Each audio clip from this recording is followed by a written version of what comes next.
here, large, like airliner size. You could smell the jet fuel. You could smell the hydraulic fluid. You could smell death. We're going to scour this swamp quadrant by quadrant. NTSB investigators face an unprecedented challenge. My first thought is, how am I going to pull this off? It's up to Greg Feith and his team to figure out why Valujet Flight 592 erupted in flames. Fire! Just minutes after takeoff. Okay, let's start it up. We had a raging fire. We almost destroyed their test facility. The Secretary of Transportation lost his job. The administrator of the FAA lost his job because of this one accident. Completely on fire. Mayday, mayday.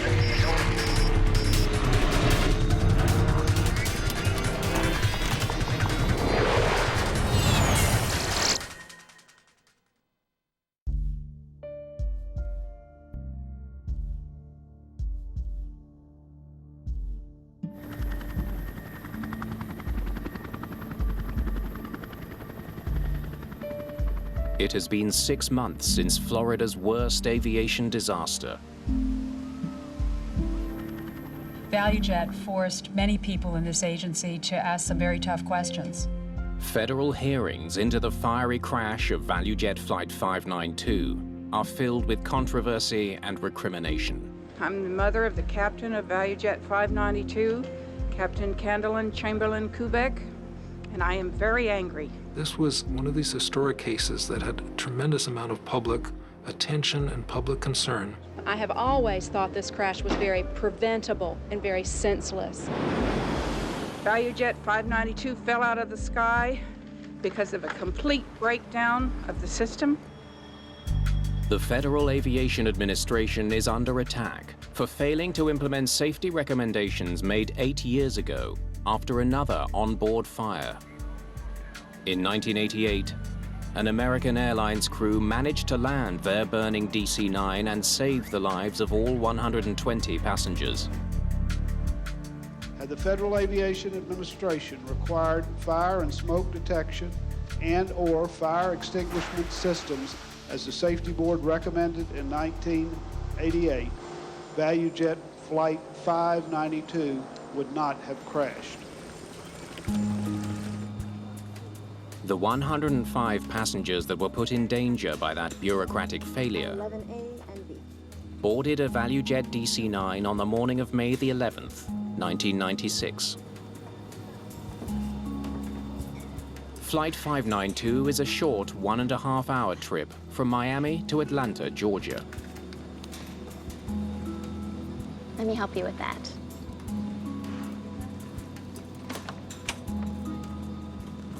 Valujet was one of the first low-cost carriers. People, instead of driving, they were getting on this low-fare blue and white airplane with the cartoon character. There's some little haircuts in here too. It's the crew's second flight of the day on this plane. In command of Flight 592 is 35-year-old Candlin Kubek. Captain Kubek is an experienced pilot with nearly 9,000 flight hours. Okay. The first officer is a former Air Force pilot, 52-year-old Richard Hazen. Clear to start? Received. Shoulder harness. On. Parking brakes. On.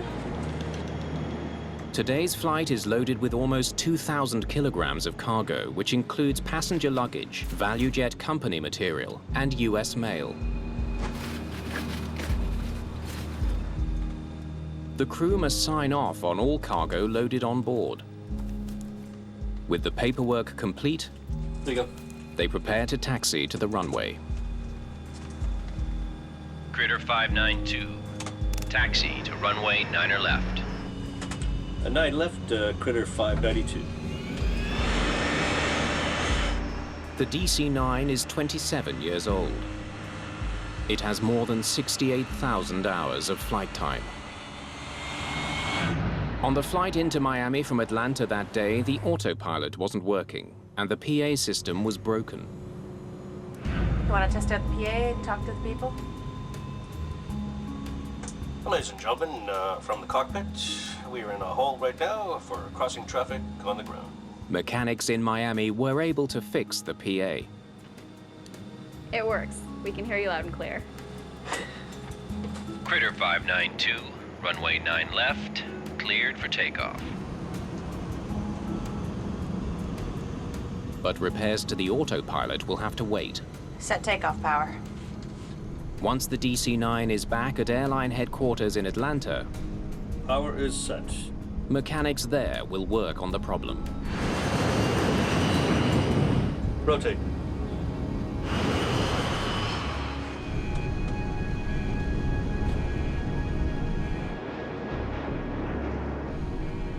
The sky was relatively benign that May day, and they were just looking forward to getting home. Positive rates. There was no portent at all about that flight. Gear up. Without the autopilot, the pilots will manually fly the aircraft for the return flight. It's an inconvenience, but not all that unusual, nor unsafe.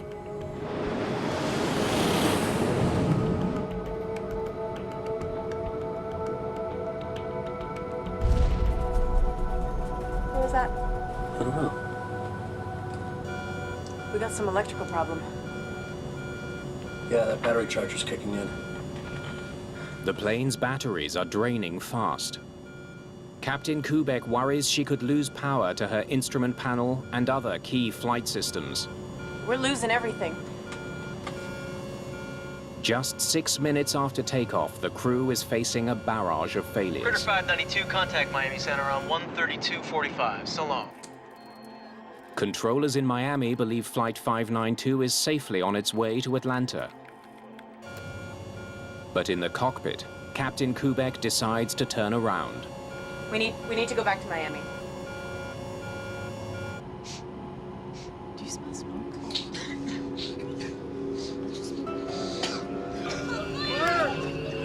It's suddenly clear why their systems are failing. Flames are burning through the cabin floor.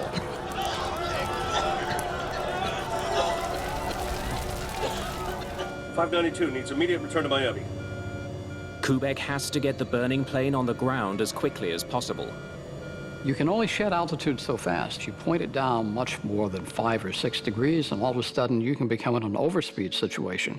You can stress the aircraft, and you don't want to do that. Roger, Critter 592, turn left heading 270, descend and maintain 7,000 feet. What kind of problem are you having? Fire! Smoke in the smoke in the cabin. Okay, roger that. First officer is handling the communication. The captain is handling the airplane. They want to try to get on the ground. They're working in a coordinated fashion. Classic cockpit resource management. Nobody is panicking. Nobody is throwing in the towel. What altitude? 7,000. Captain Kubek throttles back in an attempt to descend, but the left engine doesn't respond. It stays at climb power. As the right engine slows, the plane banks to the right.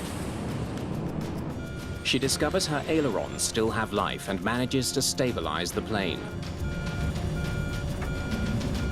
That was a good crew up in the nose of that airplane. Passengers are in a desperate fight for survival, but there's no escaping the onboard flames, which are burning at over 1,000 degrees Celsius. Toxic smoke is filling the entire cabin. This is heavy, poisonous smoke. People are breathing it in. When a fire is on board, there's a real sense of helplessness. There's a limited number of things you can do. Take short breaths. Less than 10,000 feet above southern Florida, Captain Kubek has the plane in a tight turn back to the airport. Completely on fire. The crew of Flight 592 has only seconds to get the burning DC-9 onto a runway before all is lost. Critter 592. We need the closest airport available. Critter 592. They're gonna be standing by for you. Emergency crews in Miami prepare for the landing.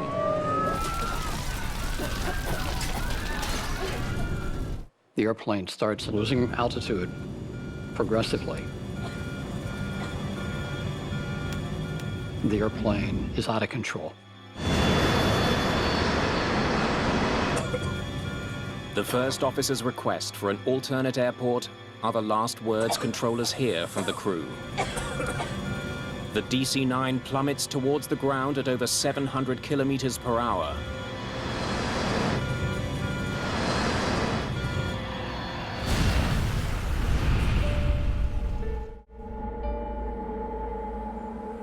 Flight 592 has crashed into one of the most inhospitable spots on Earth, the Florida Everglades. A large jet aircraft has just crashed out here. Large, like airliner size. Maybe get your choppers in the air. The Everglades covers much of the southern tip of Florida. Hundreds of square kilometers of shallow swamp, mangroves, and watery grassland. Just getting to the crash site will be a huge challenge for rescuers.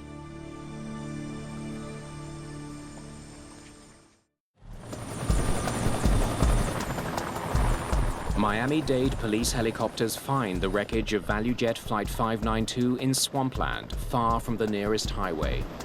Federal safety officials say it's the most difficult recovery operation they've ever faced, with wreckage strewn like confetti in a muddy, alligator-infested swamp that can only be reached by helicopter or airboat. The very waterous, marshy area, and that's proving difficult to reach people that may have survived this crash. Rescuers know that the first hours of this rescue operation are critical. In 1972, Eastern Airlines Flight 401 crashed into the Everglades 6 kilometers from the Valujet crash site. Several passengers drowned before rescuers could reach them. Yeah, to be in the Everglades after the crash, it was utter devastation, destruction. The smell, you could smell the jet fuel. You could smell the hydraulic fluid. You could smell death. Most of the aircraft has sunk beneath the surface of the swamp. The wreckage was in the Everglades. It's a hostile environment. It wasn't clear at that point how much we'd be able to learn from the wreckage or be able to recover. We suited up as best as possible. We first put on that Tyvek suit, and then we put on an extra sleeve, put 2 surgical gloves on, put a pair of work gloves on, and then they duct taped the work gloves to the Tyvek suit. The heavy gear protects rescuers from spilled fuel and other toxins. But below the surface of the swamp lurks an even deadlier threat. They had to have a sharpshooter on top of the airboat at all times. The crash site is a nesting ground for alligators.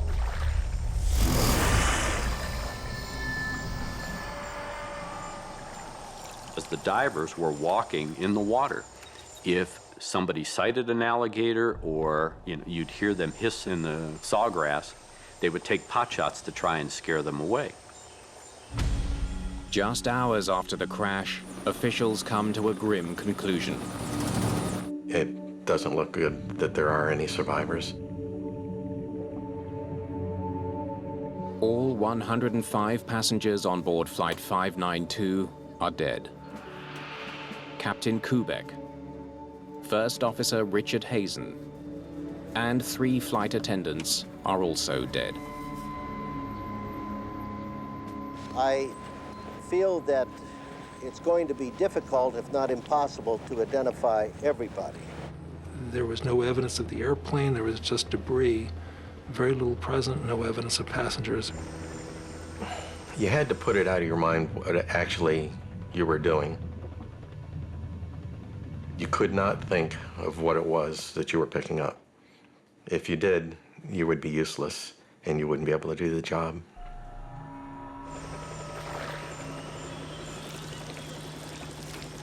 My initial reaction in a situation like that is just, it's anger.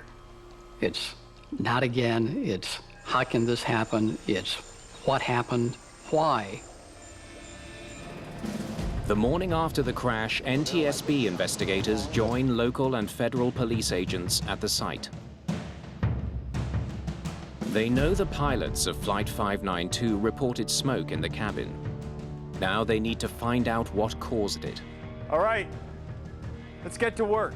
The team is led by veteran investigator Greg Feith. You got to step back, take a deep breath, and then start to prioritize. Okay, what do I have to do now? And then utilize the resources to make that happen. It's showtime. Here we go. I'll let Greg answer that, but There's actually no way to tell if the pilots were conscious or unconscious at the time of impact. My first thought is, how am I going to pull this off? Feith faces intense pressure to come up with answers, and quickly. I'm determined to do everything I can to make sure that American aviation is the safest in the world. The NTSB briefs the many volunteers Your attention here. who've come to help recover the wreckage. We've drawn up a grid. We're going to scour this swamp quadrant by quadrant. Everybody's looking to me for the answers because I am in charge of the investigation. What are we going to do? What do you want us to do? Where do you want us to go? The first priority is to find the aircraft's 2 black boxes. This is what we're looking for. This here is the data recorder. And this here is the voice recorder. You find one, you'll probably find the other one close by. From the CVR, investigators hope to hear the last sounds in the cockpit, pilot conversation, We need to go back to Miami. and any alarms that might help identify where the smoke originated.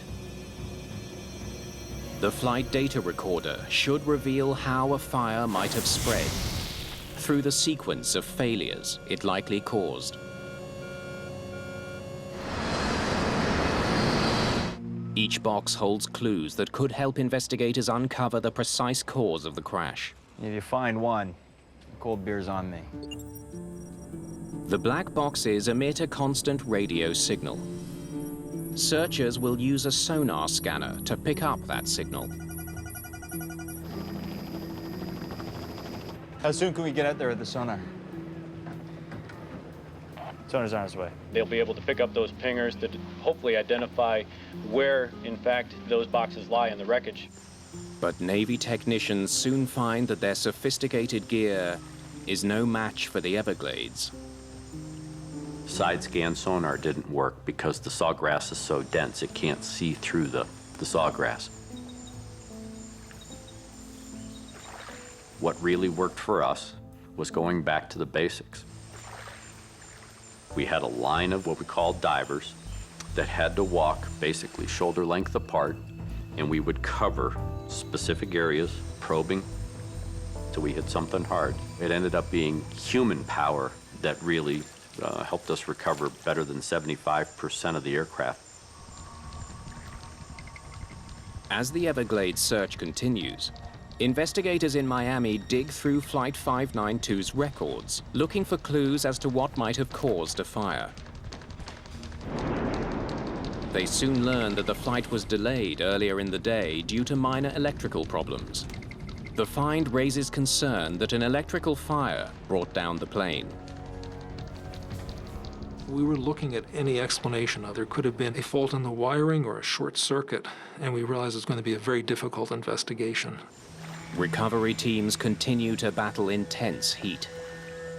Florida, in May, 90 degrees, 95% humidity. We had to worry about how long can you be in that heat? You're trudging through in your waders, and you're stepping on stuff. You have to bend down and you have to pick it up and see what it is. There were times where, you think you're picking up a wire bundle, and it was a snake. You're picking up the back end of a snake. So it was all of those things that made this probably one of the most challenging environments for an accident investigation to be conducted. NTSB fire investigator Merritt Berkey studies masses of tangled wiring from the crash site. I was sent down there to determine the cause of that in-flight fire. When faulty wiring sparks a fire, electrical arcing causes the wires to burn and melt. When we recovered more of the electrical harness on the plane, we saw some damage there, but it wasn't evidence of electrical arcing on the wires. It was all external damage to the insulation. The careful examination rules out faulty wiring as a potential cause of the fire.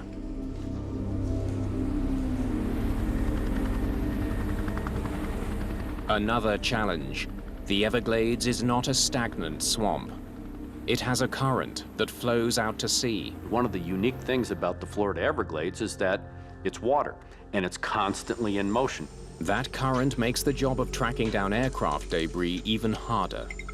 Well, as the water moves, and basically the tide goes up and down, if you will, some of those parts that were trapped underwater in the sawgrass would break loose and float to the surface. You could go back and find more parts than the first day you were in that grid.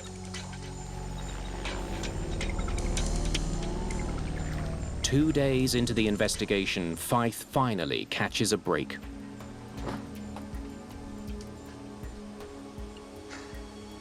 A hot damn.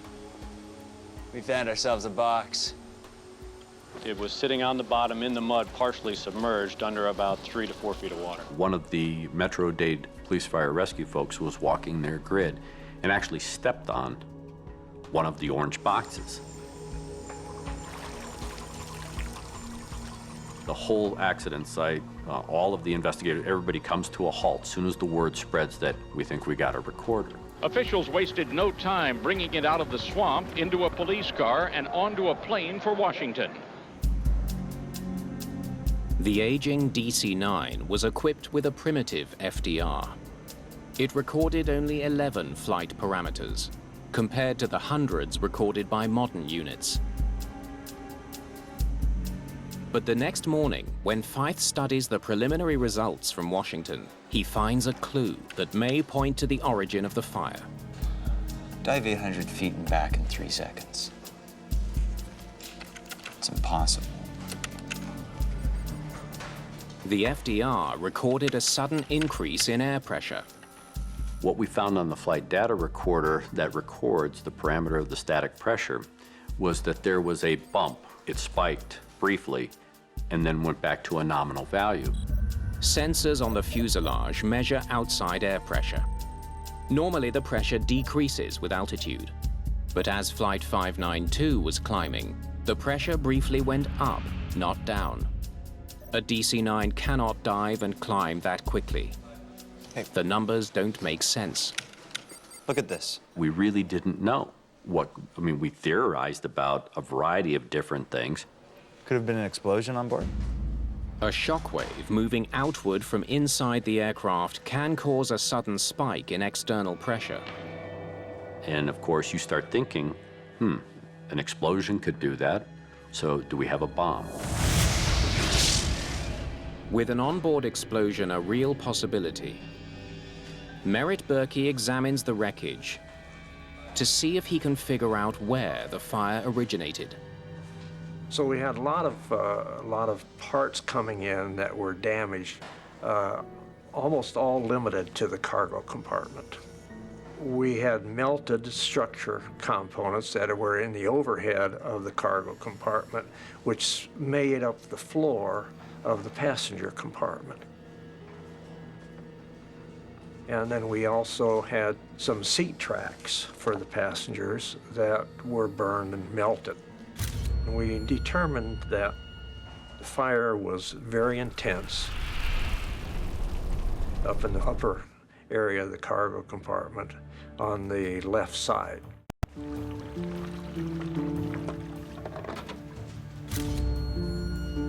Berkey makes an unusual discovery. It's stainless steel. You don't normally see burned stainless steel in in-flight fire. Planes are made of lightweight material, like aluminium and titanium, not stainless steel. The burned metal raises a question. Just what kind of cargo was on board the plane? Investigator Malcolm Brenner needs to know exactly what type of cargo Valujet Flight 592 was carrying. The operations group more and more became concerned about the cargo that was loaded on the airplane and what possible significance it could have to the accident. The cargo documentation lists 3 airplane tires and 5 boxes of empty oxygen canisters.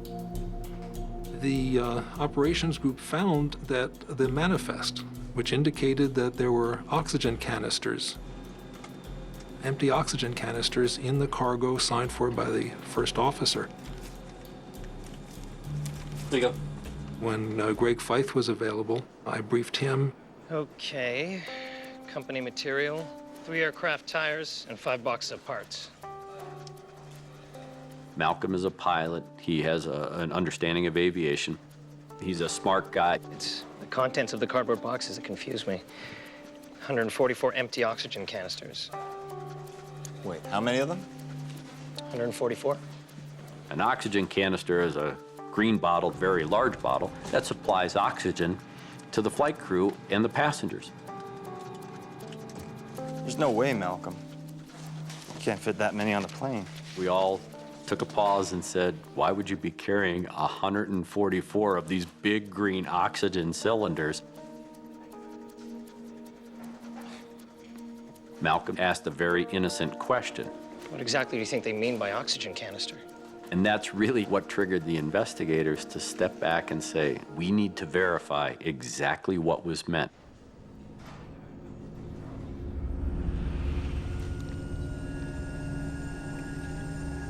At the crash site, the recovery work continues.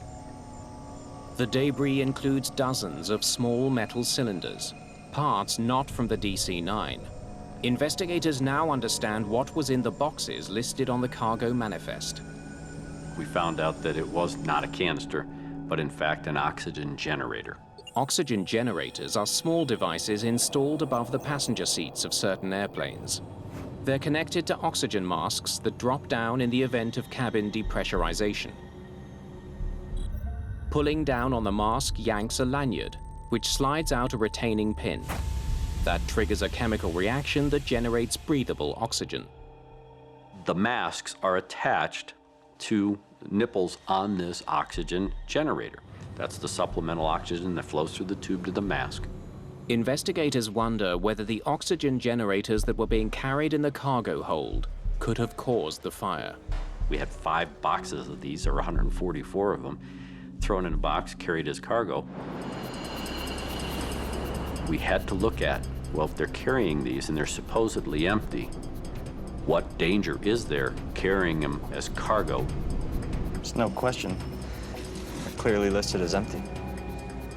Did they have a potential for creating a fire or a fire situation that could have jeopardized the safety of this aircraft? As recovery teams continue to pull oxygen generators from the bottom of the Everglades, they find that while some are in fact empty, this one's never even been triggered. Many others are full.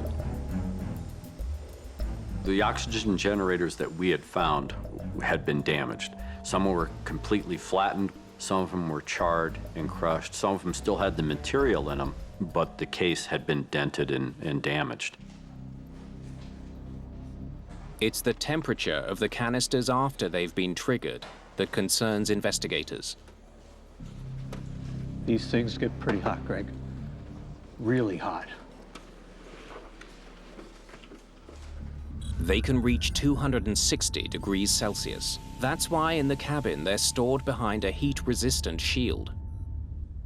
An oxygen generator that is not mounted in its proper position in a heat sink cradle in the passenger service unit is lethal.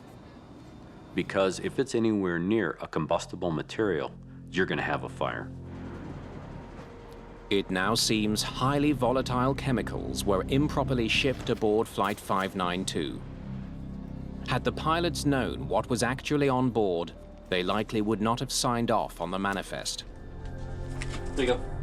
They and their 105 passengers would still be alive.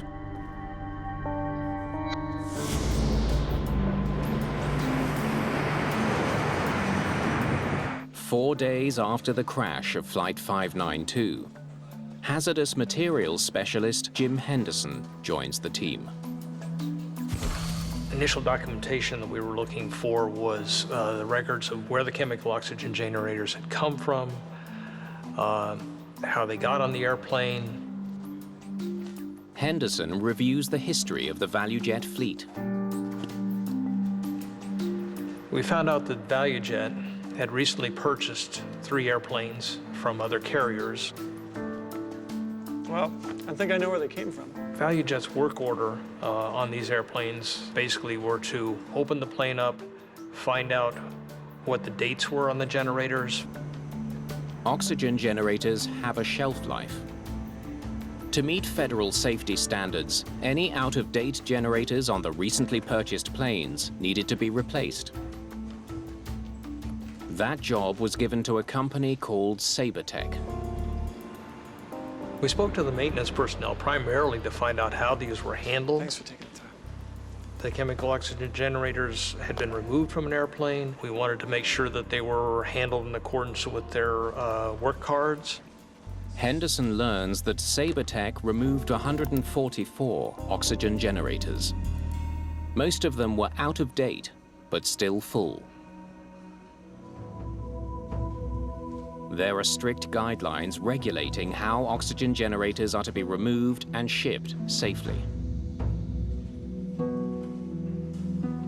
The work orders basically described how to take them off the aircraft and how to replace the new generators on the aircraft. Once removed from the aircraft, one of the safety precautions is to replace the safety cap that keeps it from accidentally activating. It says we should put shipping caps on them. Do we have any? Many of the mechanics realized how dangerous they were. The mechanics recognized the need for safety caps. Several mechanics told us in interviews that they had advised their supervisors of the need for safety caps. They look like this. Did you see any? No, they didn't have any. And you can't take them off the new ones. Henderson learns that since they didn't have protective caps, Sabertech mechanics improvised. The maintenance people didn't have the safety caps. One of the other things that was mentioned on the work order was that they take the lanyards and wrap them around the oxygen generator. There were several others who felt that the lanyards were unnecessary, so they actually physically cut the lanyards off, leaving the pins basically free inside of the generator. Did you put any labels on the actual generators? After I pulled them out, I put a green tag on them. On the tags, Sabertech workers wrote the word expired. What investigators still don't know is how the 144 oxygen generators ended up on a passenger plane weeks later. And at that point, they're to be disposed. Now, the disposal requires it to be disposed as a hazardous waste.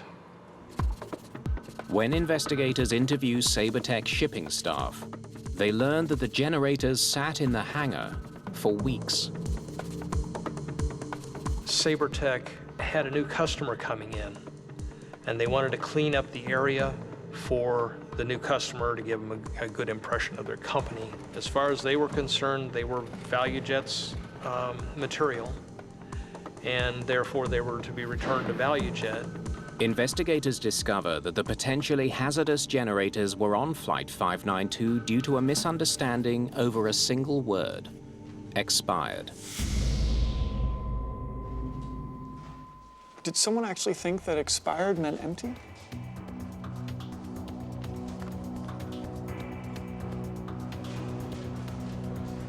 The shipping papers describe the oxygen generators as oxy, or XY for oxygen, canisters, and then the word empty. This was a big problem because these oxygen generators weren't empty. They had expired, but expiration just meant that they had exceeded their shelf life. The use of the term empty was an error on his part. However, the shipping clerk himself wasn't that familiar with the oxygen generators. They were still capable of generating oxygen. They hadn't been properly safed. They hadn't been properly packaged. So we were really concerned that this might be either what caused the accident or what made the fire worse. On May the 11th, 1996, airport workers loaded potentially flammable cargo onto Valujet 592. However, the DC-9's cargo hold is specifically designed to contain a fire. Regulations required that the cargo hold be airtight. If, in fact, you do have a fire in that cargo hold, it'll burn itself out because it's airtight. But would a cargo fire burn out if the cargo itself produced oxygen? We knew about the oxygen generators. We knew the potential they had for being a fire source, but we didn't really know, in the grand scheme of things, their real potential for bringing down an aircraft. At an FAA fire test facility, Okay, let's do this. they hope to recreate the fire that consumed Flight 592. 1 minute to ignition. We had to trigger one of the oxygen generators manually.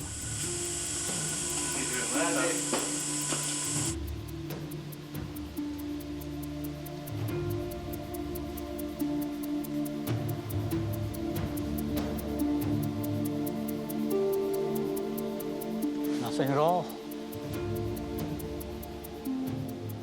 We didn't really get much of a fire. An activated oxygen generator isn't enough to set fire to the cardboard box it's packed in. So how did these things start a fire? NTSB investigators are back at square one. They can't prove their theory.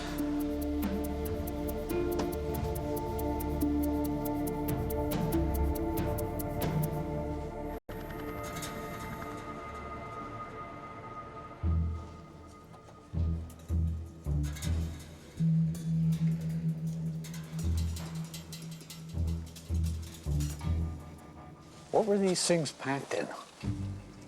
The failure of the fire test prompts investigators to look more closely at exactly how the oxygen generators were packaged for transport.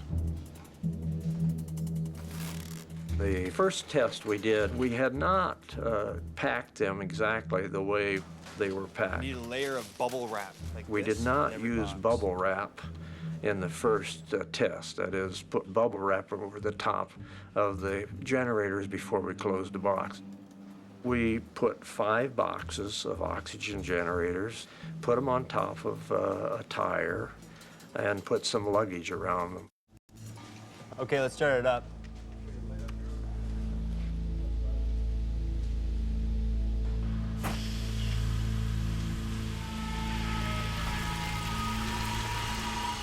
It made an unbelievable noise. It was a high-pitched scream. We all looked at each other. We were kind of startled. I mean, the sound was deafening.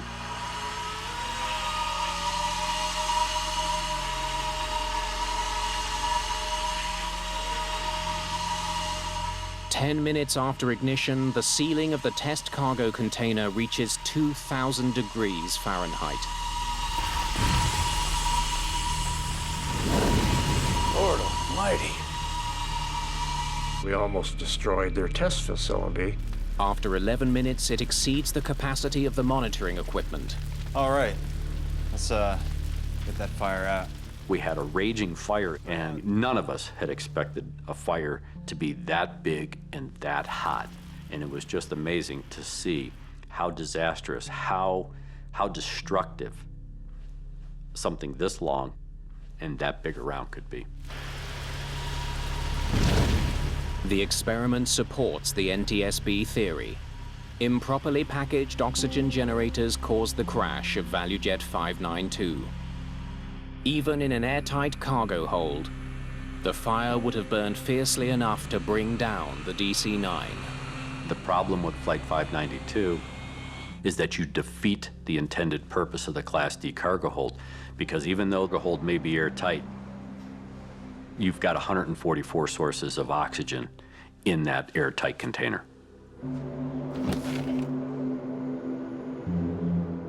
Investigators now suspect that the accidental activation of a generator during loading or on takeoff is all that it took to trigger a disaster that claimed 110 lives. With the help of the plane's flight recorders, Oxygen generators are loaded sometime after 1300.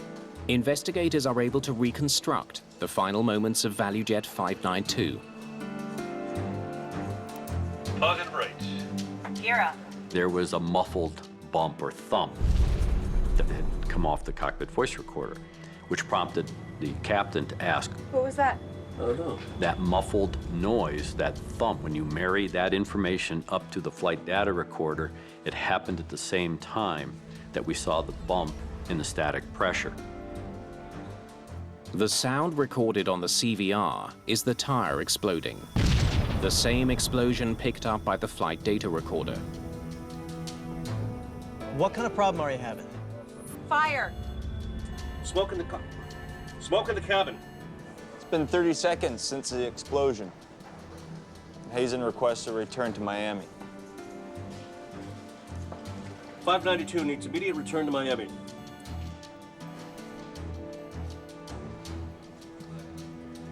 We can hear a lot of background noises. We have the flight attendant coming up front. Completely on fire.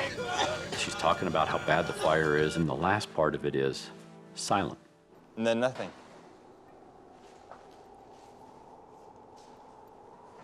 There is no crew interaction. There is no talking. There is no verbal communication.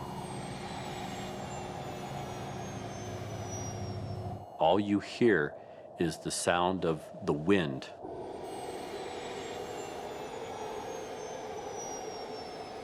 It indicated to us that whatever was happening was fast, incapacitated the flight crew to the point where they were unconscious. It only took 3 minutes and 42 seconds for the fire to bring down the plane.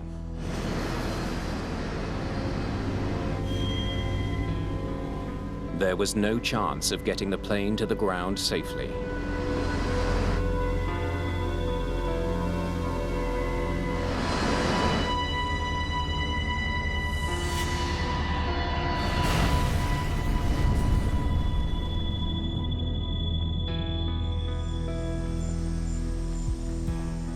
In the wake of the accident, the FAA grounds Valujet indefinitely. The National Transportation Safety Board recommends better training for employees who handle oxygen generators. There weren't any bad guys with black hats. They were all people just trying to get by, doing the best they could.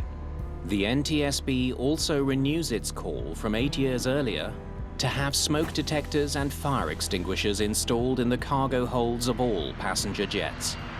FAA turned around after Valujet crashed and mandated fire suppression and fire alerting systems, but they should have done that a long time ago. An inferno, what a hell those people went through. And our loved ones are dead because this agency has not done its job. It's classic tombstone regulation. You build a body count, and that body count is the only thing that sways people to go out and do anything. The Secretary of Transportation lost his job. The administrator of the FAA lost his job because of this one accident. It was a very important lesson, and it's unfortunate that it comes about with this kind of cost, but this was a case that did make major changes in the industry, that we all work together to make sure this doesn't happen again.